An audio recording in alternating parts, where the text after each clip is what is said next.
Hello everyone, welcome to our YouTube channel RPSC bio academy. हम जो unit discuss कर रहे थे वो थी टेक्सोनोमी, एनिमल टेक्सोनोमी। और एनिमल टेक्सोनोमी में हम जो फाइलम पढ़ रहे थे वो था फाइलम आर्थ्रोपोडा। आज आर्थ्रोपोडा फाइलम का हमारा लास्ट लेक्चर है, क्योंकि कल हमने क्लासिफिकेशन स्टार्ट कर दी थी और आज फाइलम आर्थ्रोपोडा की क्लासिफिकेशन हम फिनिश करेंगे। फिर नेक्स्ट लेक्चर से हम पढ़ेंगे फाइलम मोलस्का।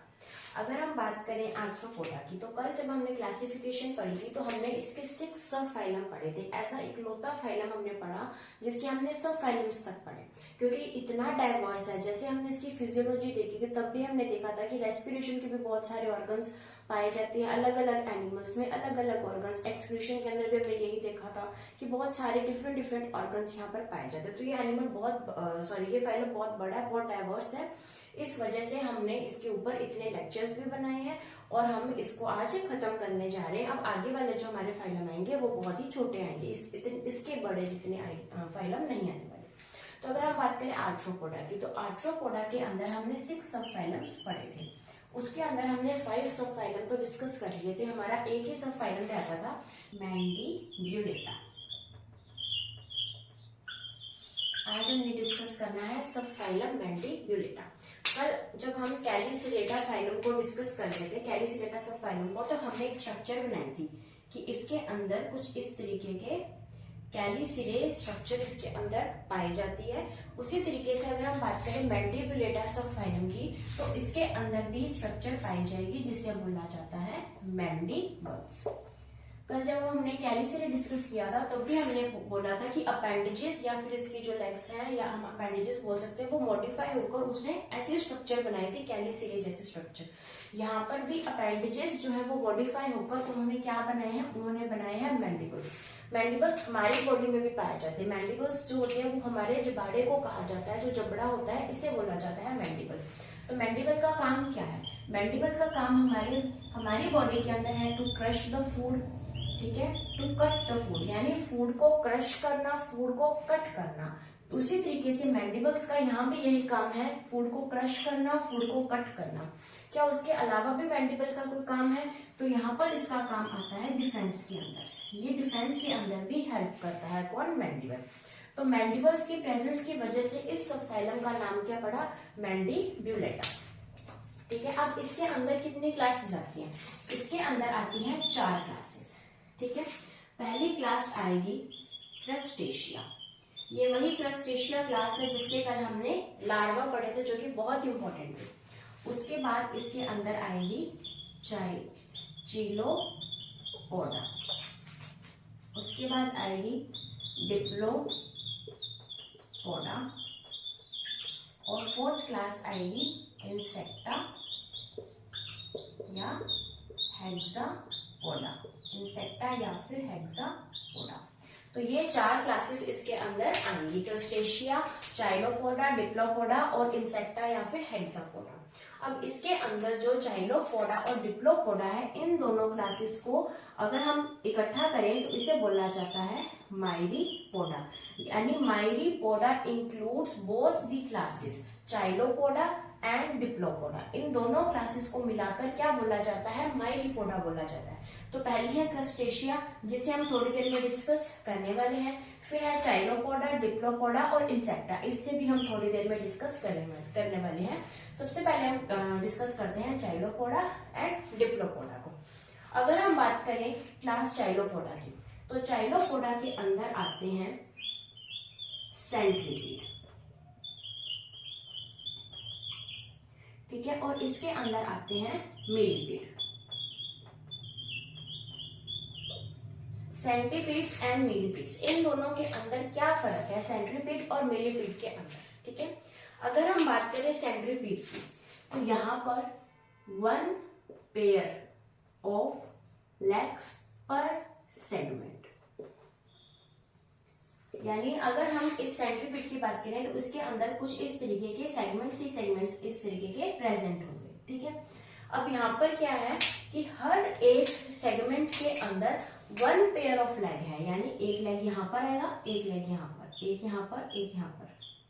तो इसलिए क्या हुआ? 1 पेयर ऑफ लेग पर सेगमेंट। इसे क्या बोला जाता है? इसे बोला जाता है सेंटीपीड। उसके बाद अगर हम बात करें मिलीपीड की, तो मिलीपीड के अंदर क्या है? 2 पेयर्स पर सेगमेंट। यानी अगर हम यहाँ पर इसकी बात करें, इस तरीके से इसके पास सेगमेंट्स हैं, तो हर एक सेगमेंट में 2 पेयर ऑफ लेग्स होंगे, इस तरीके के।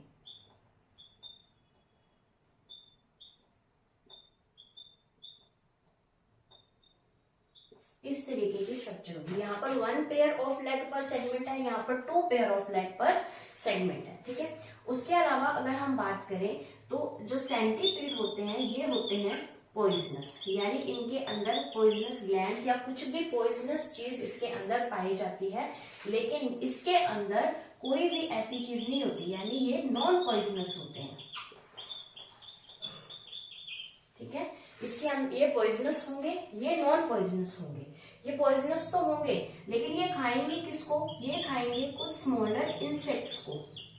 हमें नहीं ये कोई नुकसान पहुंचाएंगे। ये किसको नुकसान पहुंचाएंगे? जो स्मॉलर इंसेक्ट्स हैं उनको नुकसान पहुंचाएंगे। लेकिन ये किसको नुकसान पहुंचाएंगे कि अगर कोई डिकेइंग वुड पड़ी है, यानी कोई भी लकड़ी पड़ी है या फिर कोई डिकेइंग लीफ है, तो ये उसके ऊपर अपना फीडिंग करेंगे, जिसकी वजह से ये डिकेइंग वुड या लीफ को खाएंगे, लेकिन ये स्मॉलर इंसेक्ट को खाएंगे। तो हम अगर लोकल लैंग्वेज में कहें तो हम ये कह सकते हैं कि सेंट्रीपीड्स नॉन वेजिटेरियन है और जो मिलीपीड है वो वेजिटेरियन है, ठीक है। इसको याद करने का एक तरीका, यहाँ पर 1 पेयर पर सेगमेंट है, हमने देख लिया। यहाँ पर 2 पेयर पर सेगमेंट है। ये पॉइजनस होते हैं, ये नॉन पॉइजनस होते हैं। ये स्मॉलर इंसेक्ट्स को खाते हैं, क्यों? क्योंकि ये नॉन वेजिटेरियन है। और ये डिकेइंग वुड एंड लीफ को खाएंगे, क्यों? क्योंकि ये वेजिटेरियन है। तो इसके साथ ही हमारी जो 2 क्लासेस है, चाइलोपोडा एंड डिप्लोपोडा, वो हमने देख ली। और जो क्वेश्चन है वो यहाँ से आ चुका है कि 2 पेयर पर सेगमेंट जो है ये किसके अंदर पाया जाता है? क्या ये सेंट्रीपीड है, या ये मिलीपीड है, या ये कोई और एनिमल है? तो इसका जो आंसर था वो था मिलीपीड। मिलीपीड के अंदर पर सेगमेंट 2 पेयर ऑफ लेग्स पाई जाती है, और ये क्वेश्चन आ चुका है, ठीक है। तो अभी हम डिस्कस करेंगे हमारी क्लास क्रस्टेशियन।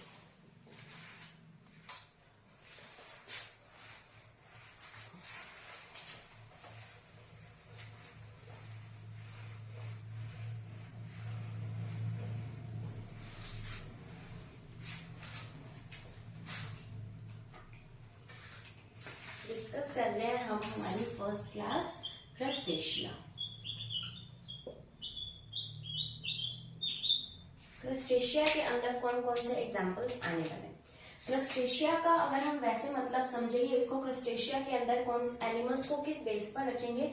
इसके अंदर सारे एक्वेटिक आर्थ्रोपोड्स आएंगे। यानी अभी तक हमने एक्वेटिक आर्थ्रोपोड्स जो भी पढ़े हैं वो सारे के सारे किसके अंदर आएंगे? क्रस्टेशिया के अंदर आएंगे। अगर हम इसके अंदर देखें तो हमने सबसे पहला देखा था प्रॉन या फिर क्रैब, ठीक है। तो सबसे पहले आएगा क्रैब। क्रैब कैसा है? क्रैब क्रस्टेशिया क्लास के अंदर आएगा। या फिर हम क्या कह सकते हैं? Hermit crab. हर्मिट क्रैब के बारे में हम पढ़ चुके हैं। इसे क्या बोला जाता है? इसे बोला जाता है यूपैरेगस। हर्मिट क्रैब को हमने पढ़ा था फाइलम सिलिंड्रेटा के अंदर, और इसको हमने किसके साथ पढ़ा था? इसको हमने पढ़ा था, इसकी रिलेशनशिप पढ़ी थी किसके साथ? सी एनिमल के साथ। इसकी देखी थी हमने सी एनिमल के साथ, जिसे हमने क्या बोला था? जिसे बोला था मेट्रीडियम, या फिर हमने क्या बोला था? इसे बोला था एडेंशिया। सी एनिमल, मेट्रीडियम या फिर एडेंशिया, इसकी हमने देखी थी रिलेशनशिप विद हर्मिट क्रैब या फिर यूपैरेगस, ठीक है। हमने क्या रिलेशन देखी थी? हमने देखा था कि इन दोनों के अंदर पाया जाता है सिम्बायोसिस। हम सिम्बायोसिस कह सकते हैं, ठीक है। सिम्बायोसिस के अंदर, इसके अंदर जो है अगर हम देखेंगे तो हमें 3 तरीके की चीजें देखने को मिलेंगी, ठीक है। यहाँ पर कहीं जगह लिखा होगा प्रोटो कोऑपरेशन, कि इन दोनों के अंदर जो सिम्बायोसिस है वो क्या है? Proto cooperation. कई जगह पर हमें दिखेगा म्यूचुअलिज्म। अगर हम गूगल करेंगे तो हमें क्या देखने को मिलेगा? म्यूचुअलिज्म, ठीक है। और कई जगह पर हमें देखने को मिल जाएगा कमेंसलिज्म। ठीक है, ये जो तीनों ही चीजें हैं, प्रोटोकॉपरेशन, म्यूचुअलिज्म, कमेंसलिज्म, ये तीनों ही किसके पार्ट है? ये तीनों ही पार्ट है सिम्बायोसिस के। यानी सिम्बायोसिस 3 तरीके की होती है। पहला है प्रोटोकॉपरेशन, सेकेंड है म्यूचुअलिज्म और थर्ड है कमेंसलिज्म। ठीक है, तो अब हमारा जो आंसर है वो डिपेंड करेगा ऑप्शन के ऊपर कि इन चारों में से अगर कोई भी एक ऑप्शन दे रखा हो तो हम उसको टिक कर देंगे। ठीक है, लेकिन अगर इनमें से ऐसा ना हो तो हमारा जो सबसे फर्स्ट प्रेफरेंस रहेगी वो रहेगी प्रोटोकॉपरेशन को। क्यों? क्योंकि इसके अंदर प्रोटोकॉपरेशन पाई जाए। सबसे पहले हम थोड़ा थोड़ा पढ़ लेते हैं कि इनका मतलब क्या होता है। प्रोटोकॉपरेशन का मतलब होता है कि दो एनिमल्स के अंदर ऐसी रिलेशनशिप जिनमें दोनों को ही बेनिफिट हो। जैसे कि हर्मिट क्रैब और सी एनिमल की जो रिलेशनशिप है, इसमें इन दोनों को ही जो है बेनिफिट हो रहा है। कैसे? हर्मिट क्रैब को डिफेंड कर रहा है, उसको प्रोटेक्ट करता है कौन? सी एनिमल। सी एनिमल इसके साथ होता है और सी एनिमल इसको प्रोटेक्ट करता है, इसको डिफेंड करता है बाकी एनिमल से।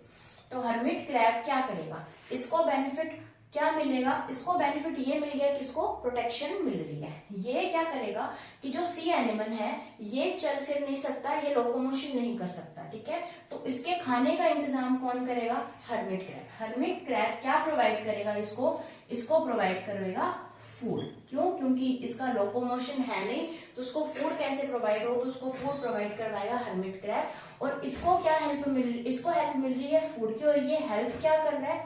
ये हेल्प कर रहा है इसको डिफेंस में, यानी इसको प्रोटेक्ट कर रहा है। तो इन दोनों के अंदर ही क्या हो रहा है? पॉजिटिव एंड पॉजिटिव, दोनों के अंदर ही दोनों को ही बेनिफिट मिल रहा है। इसको इसके साथ रहने में बेनिफिट है, इसको इसके साथ रहने में बेनिफिट है, तो दोनों को बेनिफिट है। इसे क्या बोला जाता है? प्रोटोकॉपरेशन। अगर हम बात करें म्यूचुअलिज्म की, तो बेनिफिट इनमें इसमें भी दोनों को ही मिल रहा है। हमने अभी डिस्कस किया, दोनों को ही मिल रहा है। तो ये दोनों को ही बेनिफिट मिल रहा है। इसके और इसके अंदर डिफरेंस क्या हुआ? इन दोनों के अंदर ये डिफरेंस है कि यहाँ पर अगर दो एनिमल्स एक साथ रह रहे हैं तो वो अगर उन एनिमल्स को अलग अलग कर दिया जाए तो वो एनिमल्स जिंदा ही नहीं रह पाएंगे। यानी इनका जो इंटरेक्शन है वो कैसा है? वो है ऑब्लिगेटरी इंटरेक्शन, या जिसे हम कहते हैं, ऐसा बोल सकते हैं कि इनके पास और कोई ऑप्शन ही नहीं है। ठीक है, इनके लिए ये कैसा है? कंपल्सरी है, परमानेंट है। इनके लिए ये कंपल्शन है, मैंडेटरी है कि इन दोनों को एक साथ ही अपनी लाइफ करनी पड़ेगी, एक साथ ही जीवन व्यतीत करना पड़ेगा, क्योंकि अगर ऐसा ये नहीं कर पाएंगे तो ये मर जाएंगे। ठीक है, लेकिन प्रोटोकॉपरेशन के अंदर क्या है कि ये कोऑपरेट कर रहे हैं, है ना। हम अगर इस वर्ड से भी निकालें तो ये एक दूसरे को कोऑपरेट कर रहे हैं, लेकिन ये नॉन ऑब्लिगेटरी है। यानी ऐसा नहीं है कि अगर इन दोनों को अलग कर दिया जाए तो ये जिंदा ही नहीं रह पाएंगे। ये एक दूसरे को कोऑपरेट करते हैं जब साथ होते हैं। अगर अलग कर दिया जाए तो भी ये जिंदा रह सकते हैं, तो ऐसी कोई बात नहीं है। तो इसलिए अगर इसकी स्टडी की जाए तो ये नॉन ऑब्लिगेटरी मिलती हैं। इसलिए हमें हमारे लिए ऑप्शन ए जो कि है प्रोटोकॉपरेशन सही रहता है। अगर प्रोटोकॉपरेशन ना हो तो हम म्यूचुअलिज्म के अंदर जा सकते हैं। ठीक है, कमेंसलिज्म के अंदर क्या है?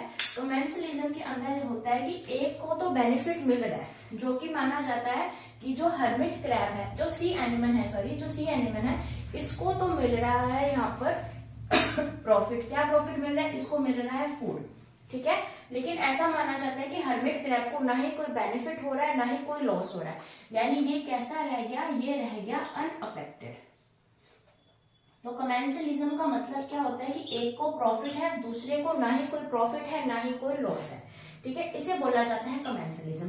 तो अगर हमारे ऑप्शन के अंदर ना प्रोटोकॉपरेशन हो ना ही म्यूचुअलिज्म हो तो हम कमेंसलिज्म पर जाएंगे। ठीक है, और अगर हमारे ऑप्शन में प्रोटोकॉपरेशन है तो हमारा बेस्ट आंसर प्रोटोकॉपरेशन ही रहेगा। ठीक है, तो समझ आ गया कि किस तरीके से ये तीनों ही पाई जाती हैं। प्रोटोकॉपरेशन का मतलब है कि हर्मिट क्रैब को हेल्प मिल रही है। क्यों? क्योंकि इसको डिफेंस में हेल्प करेगा सी एनिमल, और सी एनिमल को हेल्प मिल रही है क्यों? क्योंकि ये इसको फूड प्रोवाइड करवाएगा। तो ये प्रोटोकॉपरेशन है। उसी तरीके से ये म्यूचुअलिज्म है, लेकिन अगर ये दोनों एक दूसरे के बिना जिंदा नहीं रह सकते तो ये म्यूचुअलिज्म के अंदर आएगा। अगर जिंदा रह सकते हैं तो प्रोटोकॉपरेशन के अंदर आएगा। ठीक है, लेकिन अगर इनमें से ऐसा माना जाता है कि एक को बेनिफिट मिल रहा है, वो है सी एनिमल। सी एनिमल को बेनिफिट मिल रहा है कि उसको फूड प्रोवाइड किया जा रहा है, लेकिन जो हर्मिट क्रैब है उसको ना ही कोई प्रॉफिट हो रहा है ना ही कोई लॉस हो रहा है, यानी ये अनअफेक्टेड है, इसको कोई फर्क नहीं पड़ता है कि सी एनिमल है या नहीं है। ठीक है, अगर ऐसा माना जाता है तो ये क्या है, ये कमेंसलिज्म का एग्जाम्पल है। ठीक है, तो ये इस तरीके से हमारे पास चारों ही आ जाते हैं। और सिम्बायोसिस के ये 3 पार्ट्स हैं। सिम्बायोसिस 3 तरीके का होता है, प्रोटोकॉपरेशन, म्यूचुअलिज्म एंड कमेंसलिज्म। और ये हम बहुत अच्छे से पढ़ने वाले हैं जब हम इकोलॉजी को पढ़ेंगे, ये इकोलॉजी का ही पूरा का पूरा कॉन्सेप्ट है। ठीक है, तो हमने अब क्या पढ़ रहे थे, हम पढ़ रहे थे हमारी क्लास क्रस्टेशिया, जिसके अंदर हम सारे के सारे एक्वेटिक आर्थ्रोपोड्स को लेंगे। इसके अंदर क्रैब आ जाएगा, हर्मिट क्रैब आ जाएगा, और इसके अंदर आएगा प्रॉन। प्रॉन जिसे क्या बोला जाता है, पैलियोमोन आ जाएगा। इसके अंदर आ जाएगा साइक्लॉप्स। साइक्लॉप्स को भी हम पढ़ चुके हैं। साइक्लॉप्स को हमने कहाँ पढ़ा था, साइक्लॉप्स को हमने पढ़ा था फाइलम एस्केलमिंथिस में, और हमने साइक्लॉप्स को क्या बोला था, husband of 100 wives. Husband of 100 wives. और हमने देखा था कि ये वेक्टर है, किसका वेक्टर है, ये वेक्टर है गुनिवर्म का। ये वेक्टर था गुनिवर्म का। गुनिवर्म हमने पढ़ा था फाइलम एस्केलमिंथिस में, और इसका नाम क्या पढ़ा था, ड्रैकेनकुलस, जो कि हमने ए फेज मीडिया क्लास के अंदर पढ़ा था, गुनिवर्म ड्रैकेनकुलस। उसका वेक्टर कौन है, साइक्लॉप्स। सिर्फ एक ही वेक्टर ऐसा है जो हमने आज तक पढ़ा है, और वो वेक्टर क्रस्टेशिया क्लास के अंदर आ रहा है। इसके अलावा हमने जितने भी वेक्टर पढ़े हैं, जैसे कि एनाफिलीज पढ़ा है, एडीज इजिप्टियाई पढ़ा है, क्यूलेक्स पढ़ा है, वो सारे के सारे वेक्टर क्लास इंसेक्टा के अंदर आते हैं। तो सिर्फ एक ही ऐसा वेक्टर है जो कि क्रस्टेशिया के अंदर आ रहा है। हमने क्या पढ़ा, क्रैब पढ़ा, हमने हर्मिट क्रैब पढ़ा, हमने प्रॉन या फिर पैलियोमोन पढ़ा, हमने साइक्लॉप्स पढ़ा, और एक हम पढ़ेंगे डेफनिया। डेफनिया को बोला जाता है वाटर फ्ली, और ये क्या है, ये है बायोलॉजिकल इंडिकेटर, यानी ये पोल्यूशन के प्रति बहुत ही सेंसिटिव होता है। बायोलॉजिकल,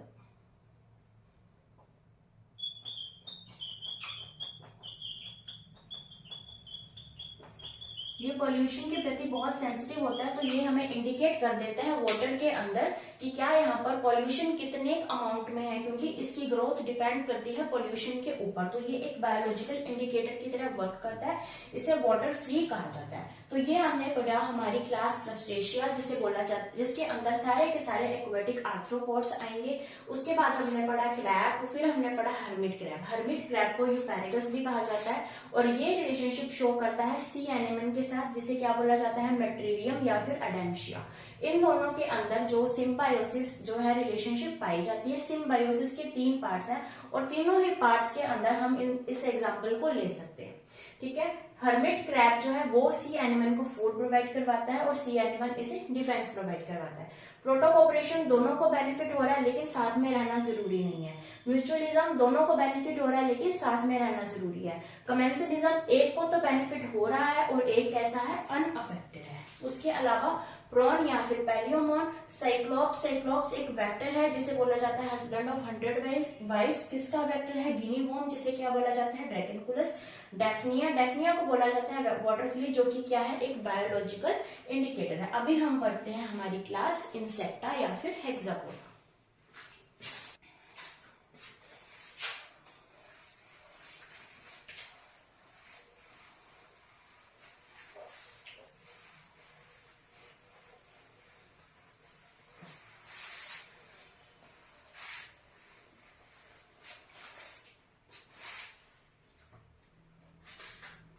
उसके बाद हम बात करते हैं हमारी 4th क्लास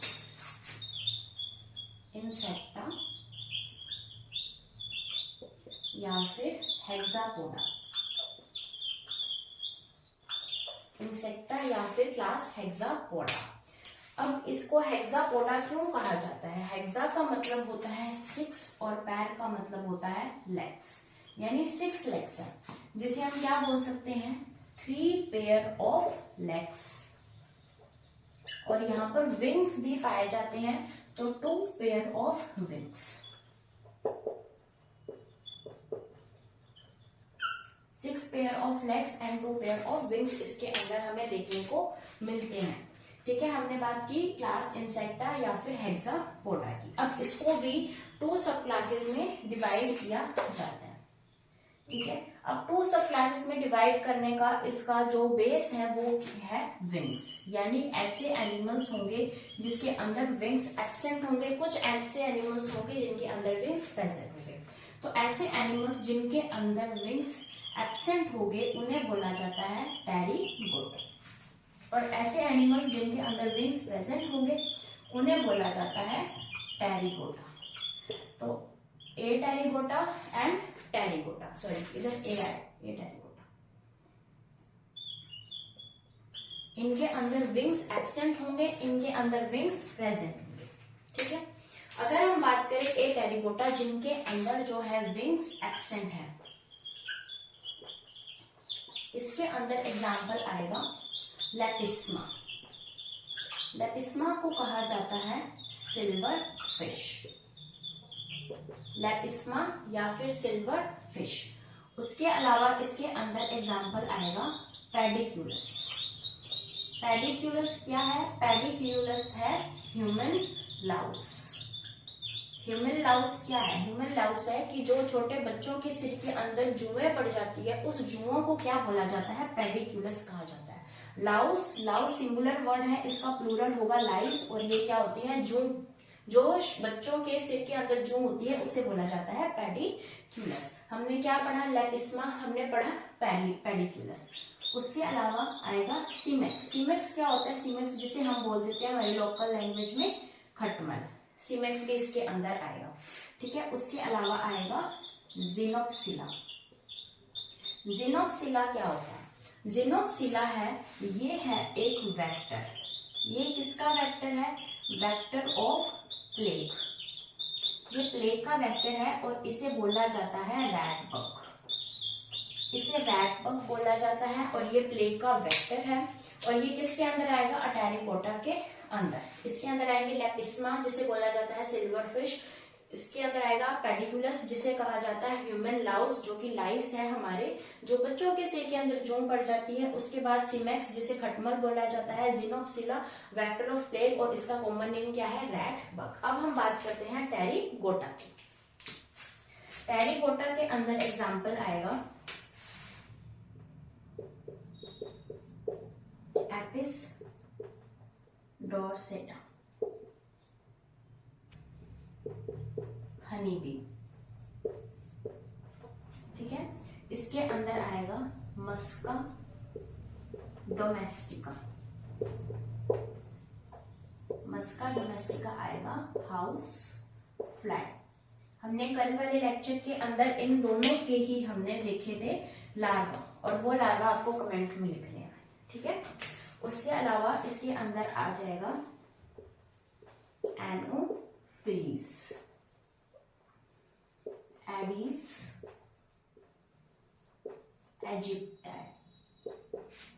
उसके अलावा यहां पर आएगा क्यूलेक्स। ठीक है, तो एपिस डोरसेटा जो कि हनी बी है, हनी बी का साइंटिफिक नेम क्या है? Apis dorsata. मस्का डोमेस्टिका, ये किसका साइंटिफिक नेम है? हाउस फ्लाई का। एनोफिलीज, एनोफिलीज जो है ये एक मॉस्किटो है, और हम इसके बारे में भी बहुत बार डिस्कस कर चुके हैं कि एनोफिलीज किसके लिए है? एनोफिलीज मलेरिया का वेक्टर है।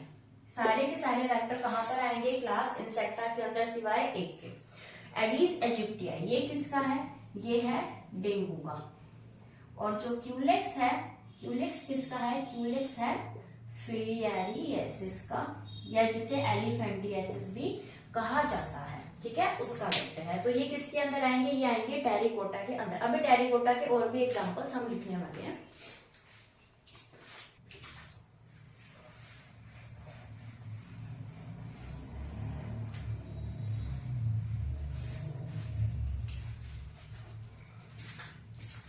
उसके अलावा एग्जाम्पल जो आएंगे बॉम्बेक्स मोरैक। बॉम्बैक्स मोराई एक ऐसा, ये है सिल्क मोथ, इसे क्या बोला जाता है, इसको किसके अंदर हेल्प करता है, ये सीरीकल्चर के अंदर, रेशम कीट उत्पादन के अंदर, इसके अंदर ये हेल्प करता है सीरीकल्चर के अंदर। और हमने एक और पढ़ा था नोसेमा। नोसेमा जो है वो सीरीकल्चर को नुकसान पहुंचा रहा था, और नोसेमा हमने कौन से फाइलम के अंदर पढ़ा था, हमने पढ़ा था इसे प्रोटोजोआ फाइलम के अंदर। प्रोटोजोआ के अंदर हमने ये पढ़ा था कि जो नोसेमा है वो नुकसान पहुंचाता है सीरीकल्चर को, और सीरीकल्चर में हेल्प कौन कर रहा है, बॉम्बैक्स मोराई। ठीक है, उसके अलावा यहाँ पर आएगा ल्यूसीफेरा। ल्यूसीफेरा एक लैक इंसेक्ट है जो कि लाख बनाता है, लाख की चूड़ियां जो होती हैं लाख, तो वो लाख कौन बना रहा है, ल्यूसीफेरा। ल्यूसीफेरा एक एनिमल है, इंसेक्टा क्लास के अंदर आता है। उसके बाद आएगा ल्यूसीफर। ल्यूसीफर, ल्यूसीफर क्या है, ल्यूसीफर है जुगनू जो चमकते हैं। और ये क्यों चमकते हैं, क्योंकि इनके अंदर ल्यूसीफेरिन प्रोटीन प्रेजेंट होती है, जिसकी वजह से ये कैसे हैं, ये रात में चमकते हैं। तो ल्यूसीफेरिन प्रोटीन की वजह से ये चमकते हैं, और इनका साइंटिफिक नेम क्या है, ल्यूसीफर। उसके अलावा आएगा इसके अंदर रोमेलिया। रोमेलिया क्या है, रोमेलिया है ग्रास होपर, जिसे हम लोकल लैंग्वेज में क्या बोलते हैं, राम जी का घोड़ा। तो राम जी का घोड़ा का साइंटिफिक नेम क्या है, रोमेलिया। तो अगर अब आपको राम जी का घोड़ा दिखे तो हमने क्या बोलना है, हमने क्या देखा, रोमेलिया को देखा। ठीक है, उसके बाद इसके अंदर आएगा पेरिप्लेनेटा अमेरिकाना। और ये तो हमारे लिए वैसे ही बहुत इंपॉर्टेंट है, क्योंकि हमारे सिलेबस में अलग से पेरिप्लेनेटा का नाम दे रखा है, जिसे क्या बोला जाता है, कॉकरोच। तो ये हमारे सिलेबस में अलग से दे रखा है, तो इसकी क्लास हम अभी याद करेंगे, क्लास है इंसेक्टा या फिर हेक्सापोडा।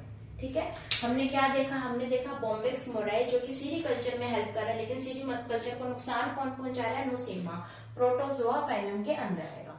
उसके बाद ल्यूसीफेरा, ल्यूसीफेरा लैक इंसेक्ट है जो कि लाख को बनाता है। फिर आएगा ल्यूसीफर जो कि जुगनू को कहा जाता है, और ये ल्यूसीफेरिन प्रोटीन के कारण चमकता है।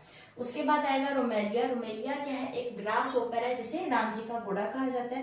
पेरिप्लेनेटा अमेरिकाना, ये क्या है, ये है एक कॉकरोच।